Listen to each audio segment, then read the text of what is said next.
What is almost faceted classification scheme? এই পদ্ধতিতে অতীত, বর্তমান এবং প্রত্যাশিত ভবিষ্যতের মূল বিষয়, মিশ্র বিষয় এবং এমনকি জটিল বিষয়েরও একটি বৃহৎ তালিকা থাকে এবং অতিরিক্তভাবে সাধারণ আইসোলেট ও বিশেষ আইসোলেটের কিছু তালিকা যুক্ত করা হয়।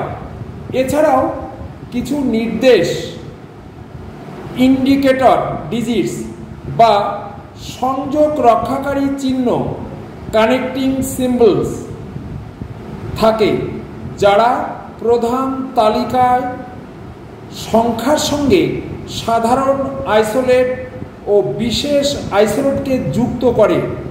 অধিকাংশ সংখ্যায় তৈরি করা থাকে, যেমন এক্সাম্পল হিসেবে আমরা বলতে পারি ইউনিভার্সাল ডেসিমাল ক্লাসিফিকেশন, সংক্ষেপে একে আমরা ইউডিসি বলে থাকি।